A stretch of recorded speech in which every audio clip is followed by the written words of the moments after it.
Hello dear students, this is doctor Priyanka Yadav और मैं आज आई हूँ आपके लिए पार्ट 3A लेकर। ठीक है, तो जो पार्ट 3 हमने प्रीवियसली किया था, जहाँ पे हमने देखा था कि साइकोलॉजी को एज अ साइंस वो कैसे इमर्ज हुआ है ना, और उसको एज अ साइंस क्यों कहा जाता है, साइकोलॉजी को एज अ साइंस क्यों देखा जाता है। ठीक है, तो वो सारी चीज़ें हमने कवर करी for the graduation level. Okay, that is sufficient, लेकिन फिर भी कुछ चीज़ें थी जो बतानी ज़रूरी हैं आपको, जो वहाँ पे उस वीडियो में मुझसे स्किप हो गई थी। तो आप part 3 of my video and part 3A this video, ठीक है, आप इन दोनों को कंबाइन करके ही अपने नोट्स बनाएंगे, तभी आपका जो क्वेश्चन है अगर वो 12 मार्क्स में 10 मार्क्स में पूछा जाता है तो आप उसको कवर अप कर पाएंगे अच्छे से। राइट, कुछ चीज़ें बताना है जो कि ज़रूरी है।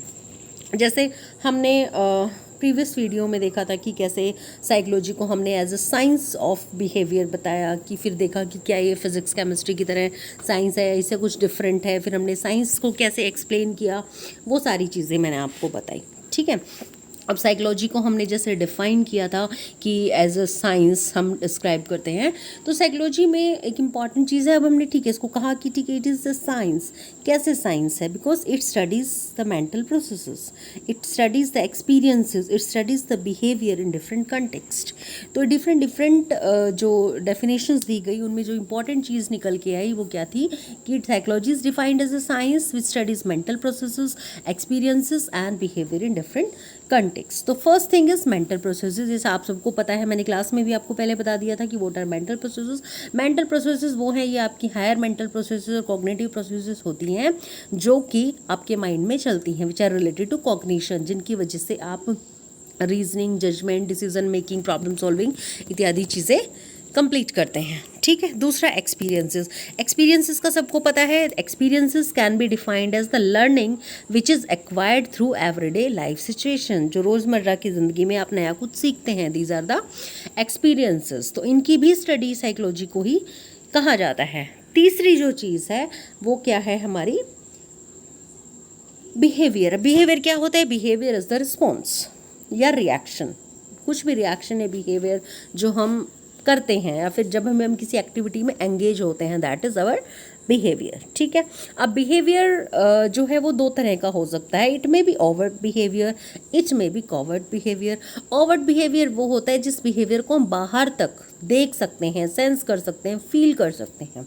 ठीक है, फॉर एग्जाम्पल जैसे आप डेली रूटीन से देख लो, मान लो कुछ गर्म आपके सामने कुछ चीज़ रखी है, ठीक है, बकेट है मान लो, सपोज करो, उसमें बहुत सर्दियों में आपने देखा होगा खोलता हुआ अगर पानी है, उसमें गर्म किया हुआ पानी, अगर आप उसको टच कर दो, यू फील हीटेड, तो आप अपना क्या करोगे? हाथ एकदम से हटा लोगे वहाँ से। तो that is an overt behaviour, आपको दिख रहा है सामने से कि ये बिहेवियर हो रहा है। ठीक है, और वन इज कॉवर्ट बिहेवियर। कॉवर्ट बिहेवियर क्या होता है? जो बिहेवियर आप सिर्फ फील कर सकते हो, आप सिर्फ सेंस कर सकते हो, लेकिन वो बाहर दिखता नहीं है। फॉर एग्जाम्पल जैसे मान लो आप कुछ एग्ज़ाम में जाते हो, ठीक है, एग्ज़ाम देने जाते हो, तो क्या होता है? एंग्जाइटी फील करते हो। एंग्जाइटी फील करते हो, योर हार्ट स्टार्ट्स पाउंडिंग। जब हार्ट की जो पाउंडिंग है, वो जो धक धक धक धक धक धक आपका हार्ट बोलता है ना, तो वो आपको आप खुद महसूस तो कर सकते हो, लेकिन वो किसी को दिखाई नहीं देता। That is known as the covert behaviour. तो behaviour may be of any type, right. फिर हम बात करते हैं कि साइकोलॉजी को एज अ साइंस या एज ए डिसिप्लिन जब हम लेते हैं, तो बात आती है कि आप इसमें क्या क्या स्टडी करते हो। वही इंपॉर्टेंट तीन चीज़ें हैं। It studies behaviour, it studies experiences, it studies mental processes. ठीक है, फिर हम आते हैं जो जो रीसेंट डेफिनेशंस हैं साइकोलॉजी की। देखो कि कैसे कैसे साइकोलॉजी की डेफिनेशंस को क्रोनोलॉजिकल ऑर्डर में डाला गया है। तो मैंने ये कुछ डेफिनेशंस कवर की हैं क्रोनोलॉजी में, तो आप इनको देख सकते हैं। जैसे फॉर एग्जांपल 1986 में मॉर्गन एट ऑल ने कहा कि psychology is the science of human and animal behaviour. उन्होंने कहा कि ह्यूमन एंड एनिमल बिहेवियर का science psychology, it includes the application of this science to human problems. उसके बाद फिर फेल्डमैन का था 1996 का एक डेफिनेशन है, the scientific study of behaviour and mental processes. उसने भी दोनों चीज़ों के बारे में बताया। उसके बाद टेवरिस एंड वेड की 1997 की डेफिनेशन है, the scientific study of behaviour and mental processes but how they are affected by an organism's physical state, mental state and external environment. तो इस तरह से इन सारी डेफिनेशंस को आप एक बार गो थ्रू कर सकते हैं और देख सकते हैं किसने क्या कहा है, क्योंकि मे बी ग्रेजुएशन लेवल पे इतना इम्पॉर्टेंट नहीं है। अगर फर्स्ट ईयर आपको सिर्फ जो है रिटर्न एग्ज़ाम अपना देना है, सब्जेक्टिव एग्ज़ाम देना होता है, तो उसमें सीधी सी यही बात है कि आप इनमें से कोई भी 2-3 डेफिनेशंस जो आपको पसंद हो आप लिख सकते हैं, और कोशिश करें कि जो सबसे मोस्ट रिसेंट और लेटेस्ट हो वही डेफिनेशन लिखी जाए। ठीक है, तो यहाँ हम देखते हैं फिर science of behaviour and mental processes. लाहे ने भी यही बात कही है 1998 में। 1999 में बैरन ने कहा this is the science of behaviour and cognitive processes. उसके बाद नार्ने ने कहा कि scientific study of behaviour and mind है। उसके बाद आइजेंक ने जो 2004 में डेफिनेशन दी थी, this is important, it is a science. उन्होंने बताया कि psychology is a science in which behavioural and other evidences is used to understand the internal processes leading people and the members of other species to behave as they do। Means psychology एक ऐसी science है जिसमें व्यवहार या फिर कुछ अलग जो एविडेंसेस हैं उनका हम प्रयोग करते हैं, किस लिए, ताकि हम शरीर के अंदर जो इंटरनल प्रोसेसेस हैं, हमारे जो अंदर हमारे जो मेंटल इंटरनल प्रोसेसेस हैं, हम उनको समझ सकें। ठीक है, तो साइकोलॉजी को आप आइजेंक 2004 का डेफिनेशन लर्न कर सकते हैं, याद कर सकते हैं। उसके बाद नेक्स्ट रथस ने 2008 में कहा it is a science that studies the behaviour and mental processes, again the same thing. उसके बाद हम बात करते हैं कैरेक्टरिस्टिक्स ऑफ साइंस। साइंस की 4 कैरेक्टरिस्टिक है जो मैंने पार्ट 3 में भी समझाया था कि these are the 4 characteristics. Science की 4 विशेषताएं हैं। First empirical observation, second one is systematic approach and theory, then measurement and the definition of terms. तो यही चीज़ें 1 बाय 1 एक्सप्लेन की हुई है। जैसे हर साइंसेस की तरह साइकोलॉजी भी एक साइंस है और इसकी भी यही कैरेक्टरिस्टिक्स है। फर्स्ट एम्पेरिकल ऑब्जर्वेशन, क्योंकि साइकोलॉजी में भी हम क्या करते हैं, it is based on experiments and observations rather than on arguments. यहाँ पे आर्ग्यूमेंट्स, ओपिनियंस, बिलीव्स का कोई स्थान नहीं है। यहाँ पे स्थान नहीं तो किस चीज़ का, यहाँ पे बिलीव करा जाता है एक्सपेरिमेंट्स और ऑब्जर्वेशंस के ऊपर। दूसरी जो चीज़ है that is systematic approach and theory. अब जो भी डेटा ऑब्जर्वेशंस और एक्सपेरिमेंट से कलेक्ट होता है उसके बाद एक थ्योरी डेवलप करी जा सकती है। उसके बाद नेक्स्ट इज मेजरमेंट। जैसे दूसरे साइंसेज में हम चीज़ों को मेजर कर सकते हैं, इन पर्टिकुलर मीन्स हम कोई भी नंबर असाइन कर सकते हैं मेजरमेंट के बाद। इसी तरह से यहाँ पे भी होता है, जैसे आप IQ को एक स्कोर दे सकते हो, है ना, उसकी रेंज आप डिफाइन कर सकते हो। तो यही साइकोलॉजी में भी होता है। देन डेफिनेशन ऑफ टर्म्स, जब आपको किसी भी कॉन्सेप्ट का पूरा नॉलेज हो जाता है, क्रिस्टल क्लियर एक नॉलेज हो जाता है, क्लियर थिंकिंग हो जाती है, तो वहाँ पे आप टर्म्स को जो है ऑपरेशनल लेवल पे ऑब्जर्वेबल ऑपरेशंस के टर्म्स में आप उस चीज़ को टर्म्स को एक्सप्लेन कर सकते हो। फॉर एग्जांपल जैसे इंटेलिजेंस को या फिर पर्सनालिटी को, मोटिवेशंस को आप अपने टर्म्स में एक्सप्लेन कर सकते हो। उसके बाद हमने पढ़े थे 4 गोल्स जो होते हैं साइंस के। There 4 goals of science. First goal is describing, second one is explaining, then prediction and change of control. तो ये भी 1 बाय 1 मैंने एक्सप्लेन किए थे लास्ट वीडियो में। जैसे डिस्क्राइबिंग क्या होता है, किसी भी चीज़ को सबसे पहले जो भी कोई बिहेवियर है, कुछ भी है, कोई भी एक्टिविटी है, आप उसके बारे में, कोई भी प्रॉब्लम आपके सामने आती है, आप उसको सिंपली अपने वर्ड्स में डिस्क्राइब करोगे, दिमाग पे बिना कोई कॉन्शियस एफर्ट किए, बिना कोई कॉन्शियस थॉट लाए, बिना, आप उस चीज़ को जैसा है ना बस उसको वैसा ही डिस्क्राइब कर देना है।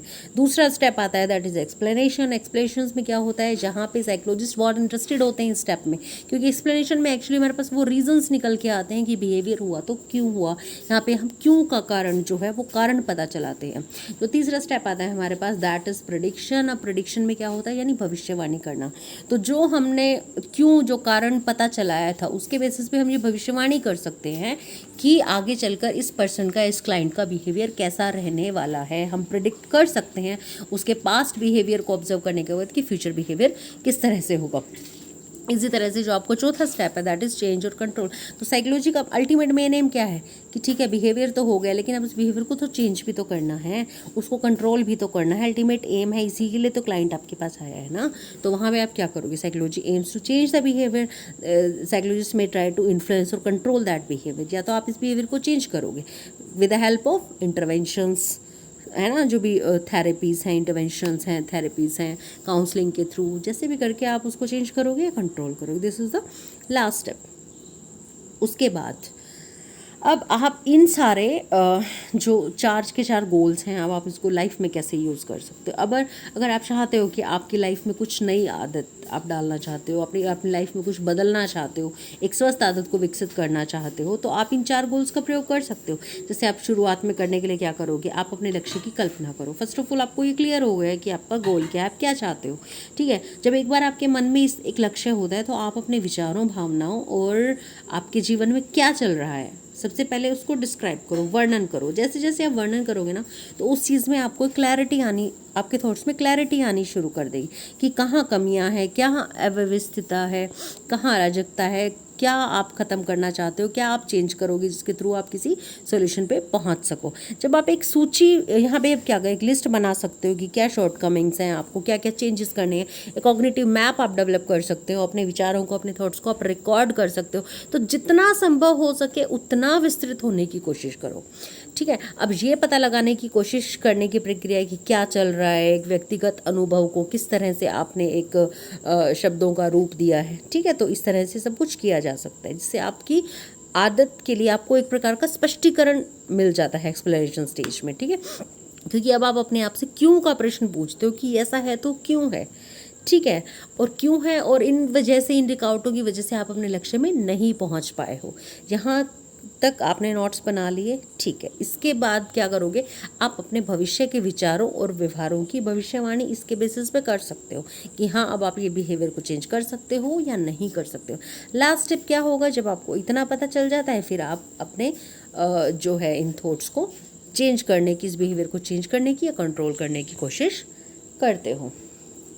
फॉर एग्ज़ाम्पल, अगर आपको लगता है कि सोशली आप बहुत एंग्जाइटी फील करते हो जब भी आप किसी सोशल जो है कुछ भी ऑर्गेनाइजेशन के किसी प्रोग्राम में जाते हो, या फिर सोशली जब भी आप कहीं काफ़ी लोगों के बीच में, है ना, गेट टुगेदर होता है, तो इसमें जब आप बहुत अच्छा फील नहीं कर रहे हो, तो आपको लगता है कि आपको बहुत ज़्यादा एंग्जाइटी, जब आपको लगता है कि सोशल सिनेरियोज़ में आप बहुत ज़्यादा चिंता महसूस कर रहे हो, बहुत एंग्जाइटी महसूस कर रहे हो, तो अब आपने देखा कि आपको चिंता महसूस होती है, तो ये आपको एक गोल मिल गया वहाँ पे। ठीक है, फर्स्ट गोल यही है ना कि आपने अब उस चीज़ को डिस्क्राइब करा कि जब आपको एंग्जाइटी होती है तो क्या होता है, आपको बहुत पसीना आ रहा होता है, आपके हाथ पैर कहाँ पे होते हैं, या फिर आपको जाना बहुत अच्छा नहीं लग रहा होता है, आपसे उस चीज़ से दूर रहना चाहते हो, आपको कुछ फोबिया महसूस होता है। तो इस तरह की चीज़ों को आप डिस्क्राइब करोगे। ठीक है, अब आप जब इन सब चीज़ों को लिखने लगोगे ना, तो आपको एक क्लैरिटी मिल जाएगी। फिर आप उन चीज़ों को ना एक्सप्लेन करोगे कि ठीक है, ऐसा कुछ होता है, तो फिर आप उसके कारण का पता लगाओगे कि आखिर ऐसा हुआ तो हुआ क्या। तो आप अब उसके कारण को एक्सप्लेन करोगे, कारण ऐसा हुआ क्यों हुआ।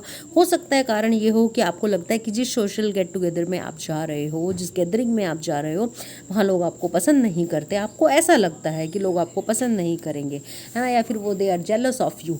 There may be so many reasons, बहुत कुछ हो सकता है। लेकिन अब आप जब इस लेवल पे आ जाएंगे कि आपको वो कारण पता चल गया कि लोग आपको पसंद नहीं करते हैं, इसलिए आप सोशल प्रोग्राम्स में, गैदरिंग्स में नहीं जाना चाहते हो।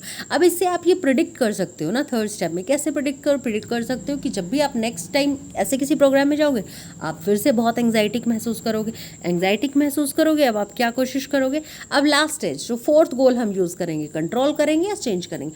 अब आप ये भविष्यवाणी तो आपने कर ली कि आप नेक्स्ट टाइम जाओगे तो भी आपको इस तरह की चीज़ों का सामना करना पड़ेगा। ठीक है, अब आप क्या करोगे, अपनी इस टेंशन को लास्ट स्टेप में क्या करोगे, नियंत्रित करने की कोशिश करोगे या फिर उसको रोकने की कोशिश करोगे। कुछ तरीकों का यूज़ करोगे, चाहे आप किसी थेरेपी का यूज़ करो, किसी भी पर्टिकुलर काउंटिंग का, रिवर्स काउंटिंग का यूज़ करो, या फिर फील कॉन्फिडेंट, तरीका कोई भी हो सकता है ना। चाहे तो आप उस बिहेवियर को कंट्रोल करने की कोशिश करो। दूसरा, आप उस चीज़ को क्या करोगे, चेंज करने की, कंट्रोल कैसे करोगे कि आप अवॉइड कर दो उस चीज़ को कि आप सोशल गैदरिंग में जाएंगे ही नहीं। वन इज़ अवॉइडेंस, अवॉइड कर दिया आपने, नहीं गए प्रोग्राम में। ठीक है, जब प्रोग्राम में नहीं गए तो एंग्जाइटी भी नहीं। दूसरा, आप अपने बिहेवियर को चेंज करोगे, कुछ थेरेपीज़ की मदद से, कुछ काउंसलर्स की मदद से आप अपनी एंग्जाइटी को, अपने जो रिएक्शंस हैं उनको कम करने में जो है कोशिश करो। ठीक है, तो दिस इज़ द थिंग कि आप, this one of the example जिसके थ्रू आप साइकोलॉजी के इन 4 गोल्स को यूटिलाइज कर सकते हैं। ठीक है, and last but not the least, actually the above characteristics, आप सबको पता है कि वो जो 4 कैरेक्टरिस्टिक्स मैंने बताए थे सारी साइंसेज में कॉमन है, including psychology is also science. लेकिन जो साइकोलॉजी है ना, this is a different type of science, you can say it is a behaviour science. जैसे फिजिक्स और केमिस्ट्री में आपने देखा होगा कि जो रिसर्चर्स हैं वो क्या वो जिस प्रोसेस को, जिस इवेंट को इन्वेस्टिगेट कर रहे होते हैं वो यूजुअली स्टेबल रहता है, वो कॉन्स्टेंट रहता है over a period of time.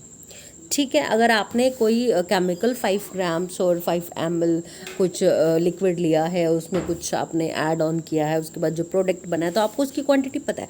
तो हर बार जब भी आप ऐसे सेम क्वांटिटी में चीज़ें लोगे, जो प्रोडक्ट जो होगा वो आपका जो रिएक्शन होगा उसके बाद जो आपका प्रोडक्ट मिलेगा, रिएक्टेंट्स के इधर प्रोडक्ट जो मिलेगा वो उसकी क्वांटिटी जो है वो सेम रहेगी। तो आपको पता है कि इतने क्वांटिटी में मिलाने के बाद चीज़ों का जो अल्टीमेट प्रोडक्ट का जो वेट है वो इतना रहता है, जो सेम रहता है हर बार। तो यहाँ पे चीज़ें क्या है, कांस्टेंट है, स्टेबल है। लेकिन साइकोलॉजी के साथ ऐसा नहीं है, क्योंकि साइकोलॉजी किससे डील कर रही है, ह्यूमन बिहेवियर के साथ। और हम सब जानते हैं कि बिहेवियर जो है वो बहुत कॉम्प्लेक्स है, ये बहुत ईजिली कंट्रोलेबल नहीं है, ठीक है, और ये बहुत अनप्रडिक्टेबल भी है than the reactions of physical and chemical substances.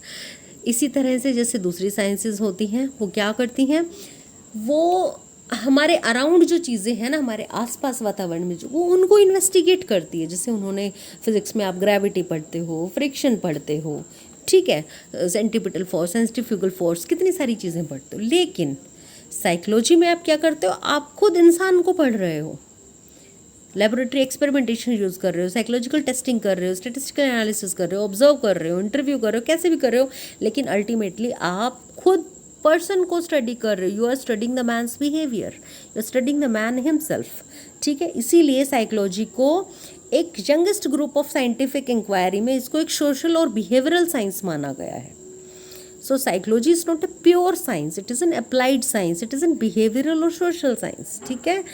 तो इसी तरह साइकोलॉजी का गोल भी अदर साइंसेस की तरह वही है, same. This is to describe, to explain, to predict and to control the behaviour and mental processes. इसलिए हम कह सकते हैं कि psychology is a science of behaviour, it attempts to explain the why and how of behaviour, कि behaviour को कैसे वर्णन करना है, बिहेवियर की कैसे भविष्यवाणी करनी, कैसे उसकी व्याख्या करनी है और कैसे बिहेवियर को नियंत्रण करना है। बिहेवियर आखिर वाई, क्यों है, कैसे है, तो ये सारी चीज़ें हमें इससे पता चलती हैं, ठीक है।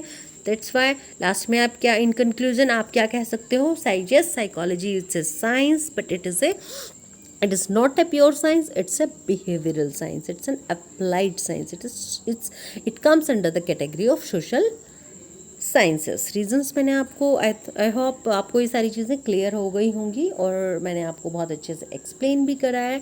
तो मेरी इसी तरह की वीडियोस पाने के लिए आप देख सकते हैं मेरी ये वीडियोस, प्लस नेक्स्ट वीडियोस पाने के लिए आप मेरे चैनल को लाइक करें, सब्सक्राइब करें, कमेंट्स करें, है ना, क्योंकि स्टूडेंट्स, मुझको भी मोटिवेशन की ज़रूरत होती है। अगर जितना आप वीडियोस को पसंद करेंगे, लाइक करेंगे, सब्सक्राइब करेंगे, तो डेफिनेटली मुझे भी इससे मोटिवेशन मिलता है कि हाँ, मुझे स्टूडेंट्स के लिए कुछ करना चाहिए, राइट। चलो, take care, bye bye, thank you.